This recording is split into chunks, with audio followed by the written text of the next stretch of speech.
नमस्कार, ज्ञान सागर में आपका स्वागत है। आज हम कक्षा 11 की हिंदी पाठ्य पुस्तक अंतरा भाग 1 की कविता हस्तक्षेप को पढ़ेंगे। हस्तक्षेप का अर्थ होता है रोकना या प्रश्न उठाना, किसी की बात में बीच में टोक देना। ये सब अर्थ होते हैं हस्तक्षेप के। हस्तक्षेप कविता श्रीकांत वर्मा जी द्वारा लिखी गई है। इनका जन्म बिलासपुर मध्य प्रदेश में हुआ था। पाठ्य पुस्तक में जो संकलित कविता हस्तक्षेप है, हस्तक्षेप में सत्ता की क्रूरता, उसके कारण पैदा होने वाले प्रतिरोध को दिखाया गया है। व्यवस्था को जनतांत्रिक बनाने के लिए समय समय पर उसमें हस्तक्षेप की जरूरत होती है, वरना व्यवस्था निरंकुश हो जाती है। इस कविता में ऐसे ही तंत्र का वर्णन है जहाँ किसी भी प्रकार के विरोध के लिए गुंजाइश नहीं छोड़ी गई है। कवि सवाल खड़ा करता है कि जहाँ मुर्दों का भी हस्तक्षेप करना संभव है, उस समाज में जीता जाता मनुष्य चुप क्यों है। चलिए कविता शुरू करते हैं। हस्तक्षेप। कोई चीखता तक नहीं इस डर से कि मगध की शांति भंग न हो जाए। मगध को बनाए रखना है तो मगध में शांति रहनी चाहिए। कवि कहते हैं कि सत्ता की, व्यक्ति की क्रूरता और जनतांत्रिक प्रणाली की निरंकुश व्यवस्था में जो परिवर्तन होता है, उसके कारण जो दुष्परिणाम है, उसका वर्णन किया है। कवि कहते हैं कि सत्ता में बैठे व्यक्तियों से आम जनता इतनी भयभीत है कि वह उसके समक्ष चीखने का भी साहस नहीं जुटा पा रही है। लोग इस एहसास से डरे हुए हैं कहीं उनकी चीखने से जनतंत्र की शांति भंग न हो जाए। वो जनतांत्रिक प्रणाली को बनाए रखने के लिए शांति स्थापित करनी ही हो गया था। दुष्परिणामों को आग बुनकर सहना ही पड़ेगा। मगध है तो शांति है, कोई चीखता तक नहीं इस डर से कि मगध की व्यवस्था में दखल न पड़ जाए। मगध में व्यवस्था रहनी चाहिए। जनतंत्र के नाम पर जो सत्ताधीन व्यक्ति हैं, वे अत्याचार और गलत निर्णय आम जनता के लिए दुख प्रदान करने वाले होते हैं।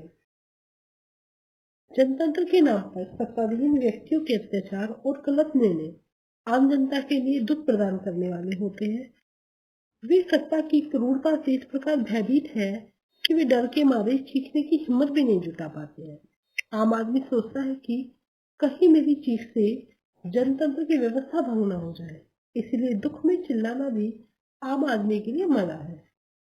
तभी मगध अर्थात जनतंत्र की व्यवस्था बनी रहेगी।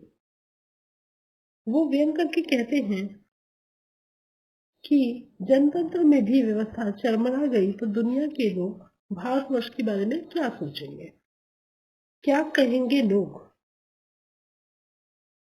लोगों का क्या, लोगों को यह भी कहते हैं कि मगर अब कहने को मगध है, रहने को नहीं। कोई टोकता नहीं इस डर से कि मगध में टोकने का रिवाज न बन जाए। एक बार शुरू होने पर कहीं नहीं रुकता हस्तक्षेप। वैसे तो मगधवासियों कितना भी कतराओ, तुम बच नहीं सकते हस्तक्षेप से। जब कोई नहीं करता इस नगर के बीच से गुजरता हुआ मुर्दा यह प्रश्न कर हस्तक्षेप करता है, मनुष्य क्यों मरता है। तो कवि कहते हैं कि जनतंत्र की अव्यवस्था के कारण आम आदमी दुखी है, पीड़ित है। वो हिम्मत नहीं जुटाता कि वो अपनी आवाज बुलंद करे। कहीं इस आवाज की उठाने का रिवाज न बन जाए, टोकने का एक प्रचलन न शुरू हो जाए, व्यवस्था ऐसी परंपरा न शुरू हो जाए।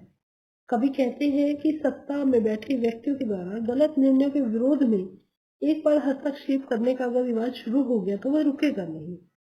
आम जनता जब गलत निर्णयों के विरोध में खड़ी हो गई तो राजनेताओं के लिए इसका रोकना मुश्किल हो जाएगा।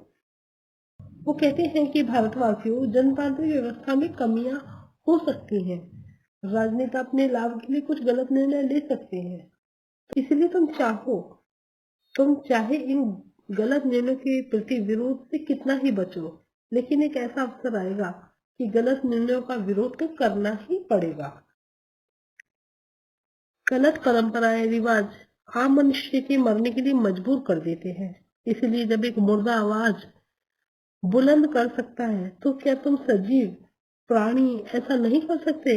अर्थात सभी को मिलजुल कर सत्तासीन व्यक्तियों के लिए गलत निर्णय के विरुद्ध आवाज उठानी चाहिए ही। इस कविता में भाषा जो है वो सरल है, सहज है, प्रसंग अनुकूल है, मुक्तक छंद है। आम आदमियों के गलत निर्णयों के विरुद्ध आवाज उठाने के लिए कवि प्रेरित कर रहा है। पाठ का अभ्यास देख लेते हैं। प्रश्न अभ्यास। प्रश्न नंबर 1, मगध के माध्यम से हस्तक्षेप कविता किस व्यवस्था की ओर इशारा कर रही है? तो यह कविता मगध के बहाने से आज की जनतांत्रिक प्रणालियों में सत्तासीन लोगों की निरंकुशता की ओर इशारा कर रही है। निरंकुशता की ओर इशारा कर रही है। प्रश्न नंबर 2, व्यवस्था को निरंकुश प्रवृत्ति से बचाए रखने के लिए उसमें हस्तक्षेप जरूरी है। कविता को दृष्टि में रखते हुए अपना मत दीजिए। व्यवस्था को निरंकुश प्रवृत्ति से बचाए रखने तथा व्यवस्था को लोकप्रिय और न्यायपूर्ण बनाने के लिए हस्तक्षेप जरूरी है, क्योंकि यदि व्यवस्था एक बार निरंकुश हो गई तो नागरिक अपने अधिकारियों की रक्षा नहीं कर सकेंगे। जनता के हस्तक्षेप से शासन पर अंकुश लगाया जा सकता है। प्रश्न नंबर 3, मगध निवासी किसी भी प्रकार से शासन व्यवस्था में हस्तक्षेप करने से क्यों कतराते हैं? वो इसलिए कतराते हैं, इसलिए सकुचाते हैं कि उन्हें डर है कहीं उनकी जो आवाज उठाने में वो अकेले न रह जाए, या फिर उनके साथ लोग गलत व्यवहार ना करें, या इन बातों की एक परंपरा ना बन जाए। प्रश्न नंबर 4, मगध अब कहने को मगध है, रहने का नहीं। आधार पर मगध की स्थिति अपने शब्दों में कीजिए। मगध में निरंकुशता लगातार बढ़ती जा रही है, जिसके कारण जनता परेशान है। लोगों की आवाजों को दबा दिया जाता है। अत्याचारों को सहते सहते उनकी सहनशीलता जवाब दे रही है। लोग अब निरंकुश शासन व्यवस्था के विरुद्ध दबी जुबान में बोलने भी लगे हैं। यही कारण है कि अब कहा जाने लगा है कि मगध अब रहने का नहीं, सिर्फ कहने का मगध है। प्रश्न नंबर 5, मुर्दे का हस्तक्षेप क्या प्रश्न खड़ा करता है? प्रश्न की सार्थकता को कविता के संदर्भ में स्पष्ट कीजिए। मगध में निरंकुशता लगातार बढ़ती जा रही है। लोग अपनी बात कहने से डरते हैं, वे अत्याचार सहने को मजबूर है। मुर्दे का हस्तक्षेप बताता है कि व्यक्ति इतना प्रताड़ित हो चुका है कि उसे अब किसी बात का डर नहीं रहा है और औरों से पूछना चाहता है कि मनुष्य क्यों डर रहा है। प्रश्न नंबर 6, मगध को बनाए रखना है तो मगध में शांति रहनी ही चाहिए। भाव स्पष्ट कीजिए। कवि कहते हैं कि राजनेता आम जनता को गुमराह करते हैं। वो शांति बनाए रखने के लिए सत्तासीन लोगों के विरोध में एक शब्द भी ना कहे। यदि कहीं से कोई आवाज आई तो जनतांत्रिक व्यवस्था के लिए वह अशांति का कारण बन जाएगा। प्रश्न नंबर 7, हस्तक्षेप कविता सत्ता की क्रूरता और उसके कारण पैदा होने वाले प्रतिरोध की कविता है। स्पष्ट कीजिए। तो मगध को इस कविता में निरंकुशता का प्रतीक दिखाया गया है। सत्तासीन लोगों के अत्याचारों और क्रोध के कारण आम आदमी दुखी है, पीड़ित है, किंतु किसी को भी सत्तासीन लोगों के विरोध करने का साहस नहीं हो पाता है। वे आग मूंदकर इस अन्याय व्यवस्था को ही सच मान रहे हैं।